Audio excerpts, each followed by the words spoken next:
যে আমার এই শেডের ভিতরে প্রায় 14টা গরু ছিল, সবই বিগ সাইজের গরু ছিল। আর এই গরুগুলো কালকে রাত্রে আমি সমস্ত কিছু রেডি করে রেখে গেছি যে আজকে সকালবেলায় হাটে উঠাবো আর কি।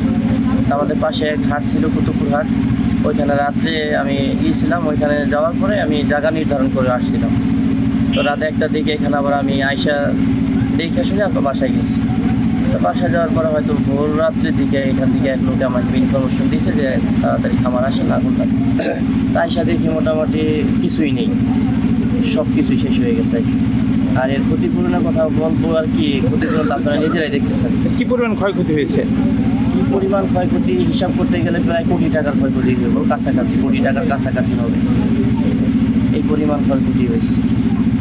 আপনারা জেনেছেন যে আজকে ভোর 4টার দিকে একটি মর্মান্তিক অগ্নিকাণ্ডে আমাদের এখানে উমেশপুর ইউনিয়নের একটি গরুর খামার এবং পার্শ্ববর্তী একটি মুরগির খামার রয়েছে, ফার্ম রয়েছে। এখানে অগ্নিকাণ্ডের ফলে ভয়াবহ অগ্নিকাণ্ড হয়। অগ্নিকাণ্ডের কারণটা এখনও পুরোপুরিভাবে আমরা জানতে পারিনি। প্রাথমিকভাবে আমরা ধারণা করছি বৈদ্যুতিক শর্ট সার্কিটের মাধ্যমে হয়তো অগ্নিকাণ্ডের সূত্রপাতটি হয়েছে।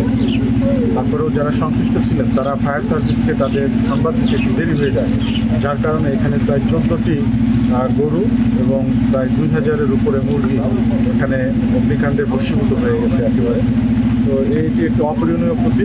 আমরা এখানে সরেজমিনে পরিদর্শনে এসেছি এবং আমরা উপজেলা প্রশাসন এবং জেলা প্রশাসনের পক্ষ থেকে ক্ষতিগ্রস্ত ব্যক্তিকে সর্বোচ্চ আর্থিক সহযোগিতার জন্য আমরা চেষ্টা করব, যাতে তিনি তার অন্তত ন্যূনতম যে ক্ষতিটি সেটি যেন কাটিয়ে উঠতে পারে।